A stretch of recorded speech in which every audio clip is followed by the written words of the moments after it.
además de otras disciplinas, pero bueno, la psicología va a estar enfocada tanto en la grafología como en la parte. Entonces vamos a empezar a establecer las metodologías de análisis. Hay elementos de instrumentos para poder hacer esto.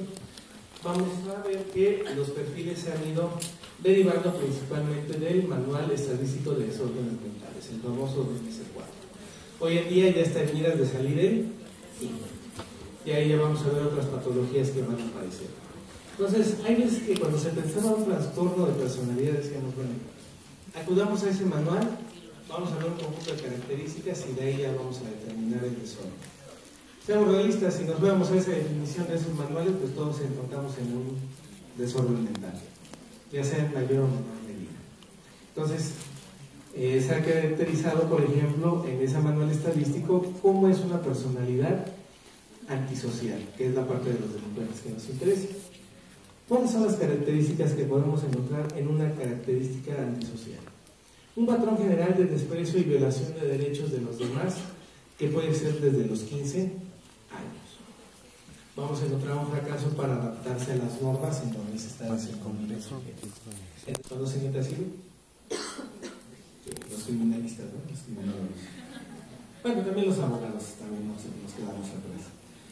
Todos tenemos a lo mejor alguna característica de eso. El problema es cuando tocamos en todas. Entonces, ahí ya tenemos cierto trastorno antisocial. ¿Cómo nos podemos dar cuenta, por ejemplo, de un mentiroso? Mírate a los ojos. Necesitamos un voluntario, por favor. Adelante. Ahí va el perversón. Que no ha salido del closet.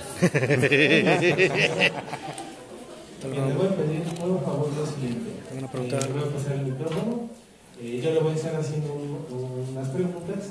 Usted va a estar con la lista de votos y demás compañeros lo van a observar. ¿De acuerdo? Muy bien. ¿Su nombre completo es? Israel Cabrera Velázquez. ¿Cuántos años tiene? 23. ¿A qué se dedica? Profesor de computación. ¿Desde hace cuánto tiempo? Desde hace 3 años. ¿En dónde le estudió? En CT Santa Clara. ¿Desde hace cuánto tiempo? 3 años. ¿Dónde se encuentra ubicado? En Villa Morelos, Santa Clara. Exactamente. Enfrente de Electra, en Santa Clara. ¿Se considera una persona sincera? Sí. ¿Es una persona honesta? Sí. ¿Nunca ha mentido? Sí. No pasó el polígrafo. Por eso se dedicó a dar clases.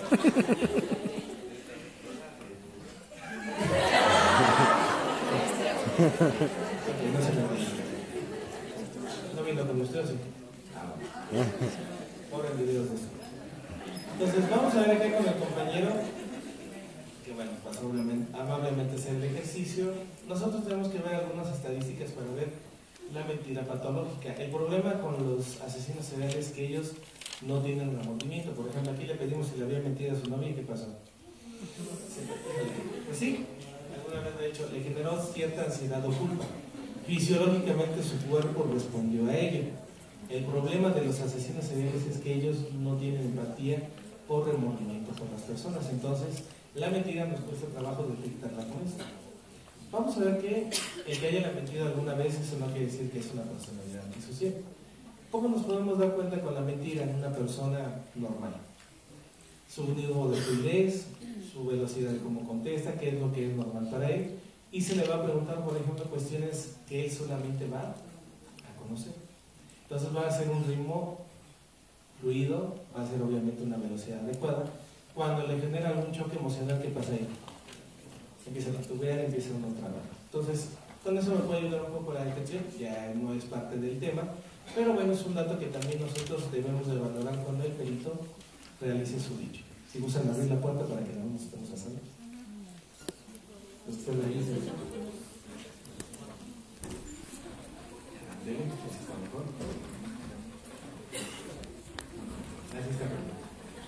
Gracias. Entonces vamos a ver que en esta parte de la mentira es muy importante las respuestas fisiológicas. En la fisiología nos vamos a dar mucho cuenta de cuánto puede ocasionar los trastornos. Aquí el licenciado pues es una persona de los estándares y no va a entrar en esta parte, ¿de acuerdo?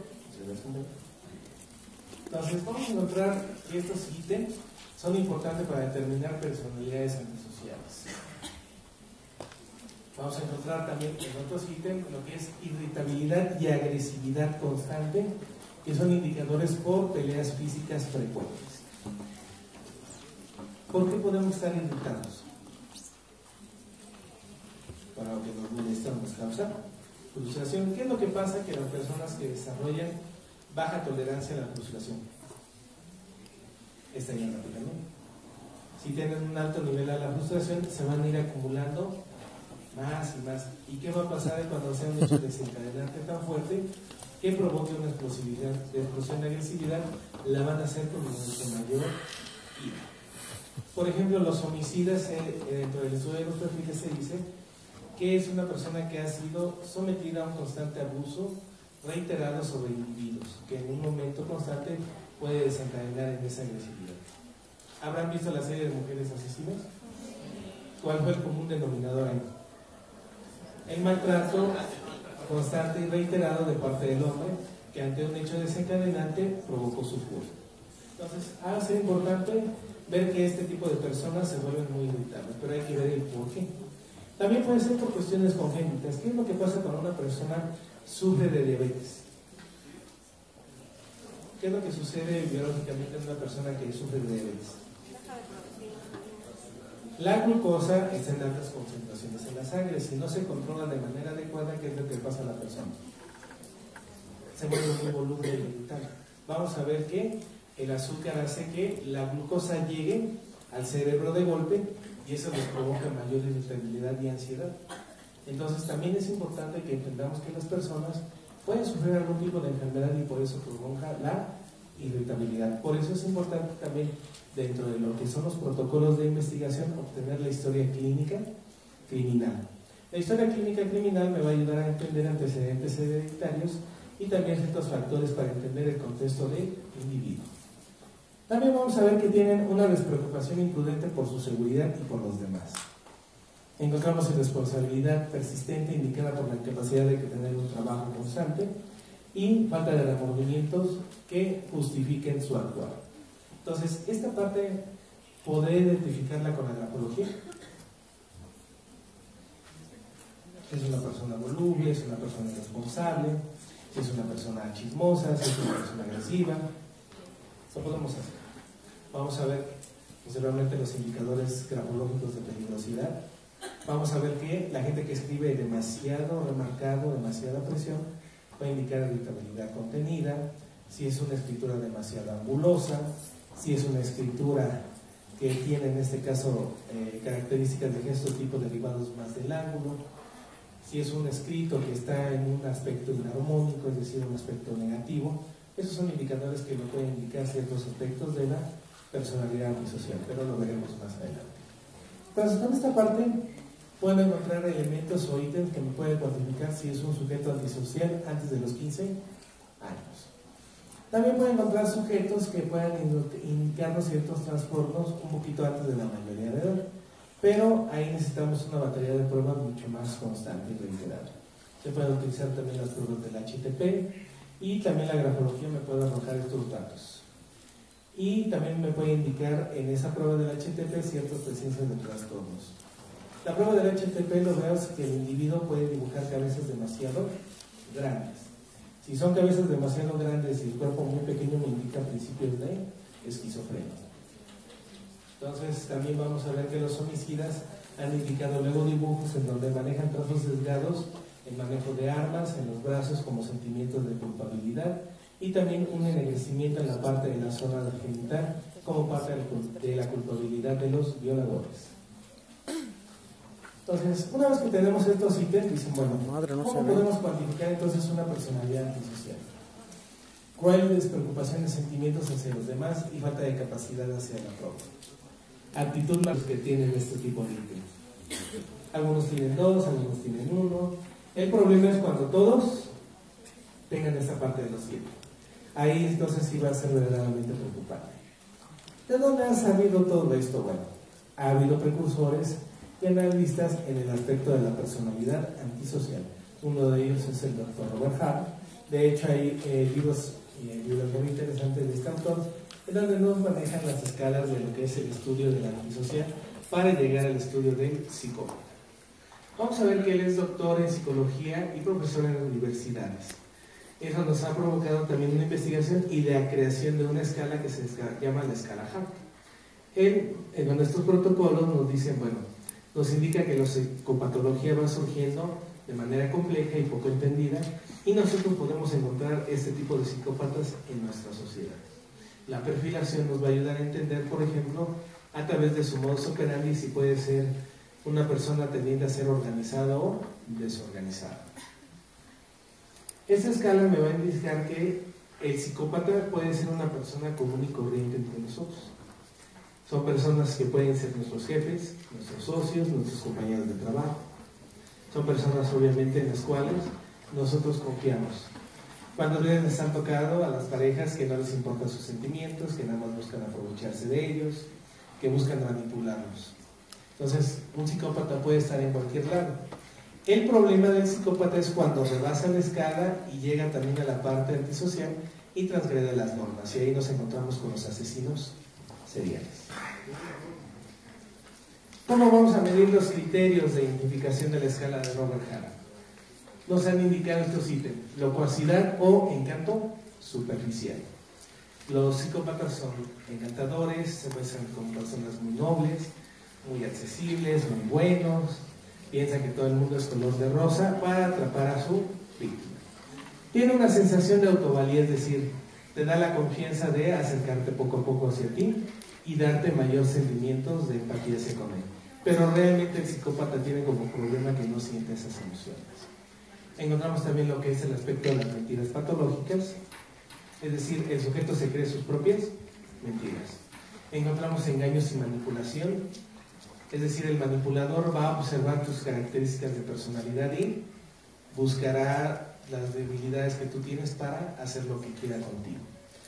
También vamos a encontrar la ausencia de remordimientos, es decir, el psicópata sabe que él está en lo correcto y no le importa lastimar a los demás. Casi no tiene afectos, es raro por las personas que pueden sentir un cariño, tiene falta de empatía, es insensible ante el remordimiento de los demás, no acepta la responsabilidad de las acciones, siempre les dice: es que yo te hice eso porque tú me provocaste. Si yo venía de buenas y no sé por qué me hiciste enojar, ya ves, tú tienes la culpa de esto.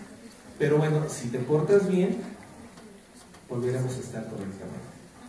¿Les ha pasado? No les ha pasado casi, ¿verdad? Nadie les ha tocado gente así. Necesidad de una estimulación. El psicópata se aburre constantemente, necesita cantidades de adrenalina que le provoquen obviamente una sensación de endorfina para tener placer. Entonces él busca constantemente estimulaciones. Si tiene un estilo de vida parásito, es decir, buscan explotar en este caso el primer núcleo, en este caso los padres, posteriormente luego pueden ser las parejas e incluso hasta sus propios hijos. Escaso control de comportamientos, tiene problemas con la conducta, falta de metas realistas a largo plazo, son impulsivos, son irresponsables y vamos a encontrar mucho de la presencia de delincuentes juveniles. Y obviamente liberados bajo los procesos de la libertad condicional. Es decir, todo este tipo de ítems va a ser muy importante identificarlos para poder cuantificar esta parte. Entonces, si yo ya veo que tengo un psicópata que puede derivar posteriormente en delitos mucho más severos, debo de aprender a leer las tipologías.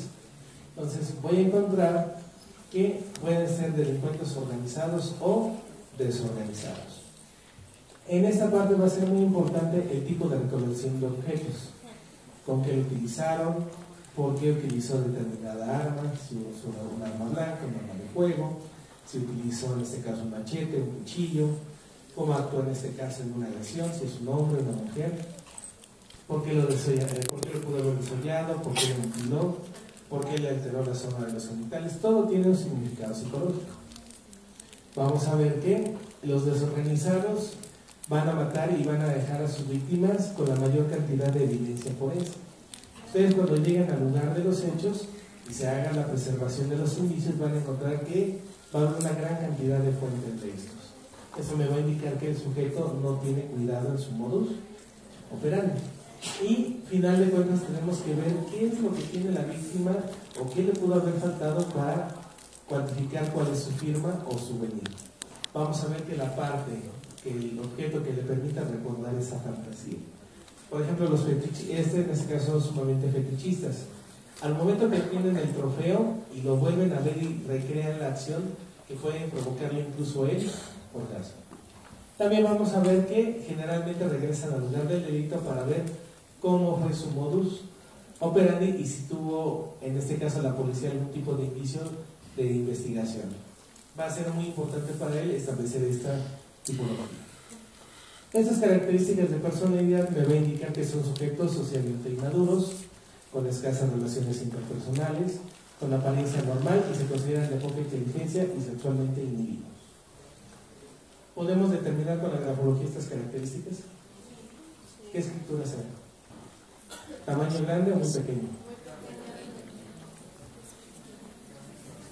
Esa vamos por orden. Podemos encontrar pastosidades que me va a indicar que hay ciertos desórdenes emocionales.